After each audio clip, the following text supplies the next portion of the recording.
అస్సలాముఅలైకుం welcome to my recipe 78. ఇవాళ మన రెసిపీలో చింత చిగురు పప్పు. చింత చిగురు వచ్చేసి ఆరోగ్యానికి చాలా మంచిది. అలాగే దీంట్లో వచ్చేసి విటమిన్ సి వచ్చి ఎక్కువ ఉంటుంది. పప్పులే వేసుకోవచ్చు, పచ్చడి చేసుకోవచ్చు. నేనైతే పప్పులు వేసి అయితే నేను చింత చిగురు పప్పు అయితే చూపించబోతున్నా. రండి ఫ్రెండ్స్, వీడియోకి వెళ్ళిపోదాం. ముందుగా ఇలా చింత చిగురు తీసుకొని ఇలా చేతితోటి బాగా నలిపేసి ఈ ముదరకాళ్ళు అన్నీ ఉంటాయి కదా, ఇలాగ ఏరేసి తీసేయాలి. ఇలా తీసేసిన తర్వాత ఒక గిన్నెలో నీళ్ళు వేసుకొని ఈ ఆకంతా వేసి శుభ్రంగా కడిగేసి తీసుకోవాలి. ఇంకేమన్నా అక్కడక్కడ పుల్లలాగా ఉంటే కూడా ఏరేయాలి. ఇలాగ ఆకంతా క్లీన్ చేసి ఇలాగ తీసుకోవాలి. ఇలా క్లీన్ చేసుకున్న తర్వాత ఒక 2 టమాటాలు, కొద్ది పచ్చిమిరపకాయలు, ఒక ఉల్లిపాయ కట్ చేసుకొని తీసుకోవాలి. ఇప్పుడైతే కందిపప్పు అయితే తీసుకోవాలి.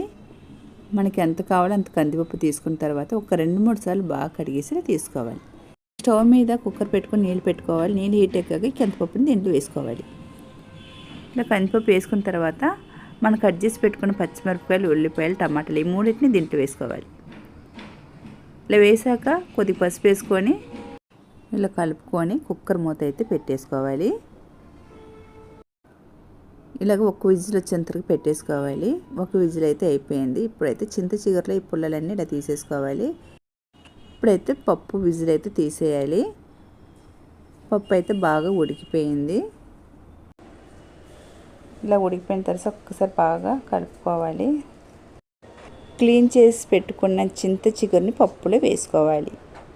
చింత చిగురు వేసుకున్న తర్వాత బాగా కలుపుకోవాలి. ఇలా కలుపుకున్నాక సరిపడైతే ఉప్పు అయితే వేసుకోవాలి.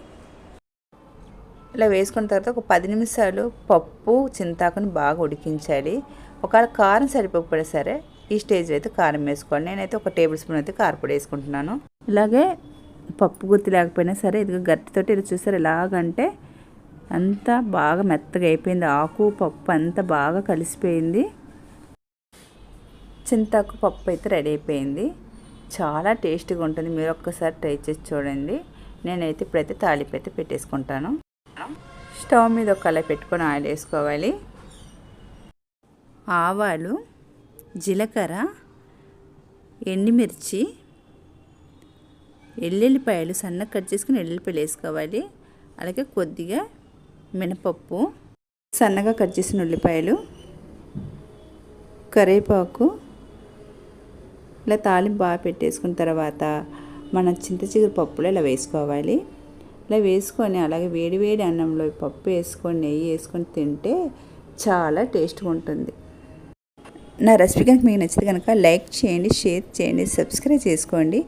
చూసేవారైతే ఒక లైక్ అయితే కొట్టండి. బాయ్ ఫ్రెండ్స్, మరొక వీడియోలో మళ్ళీ కలుద్దాం. బాయ్.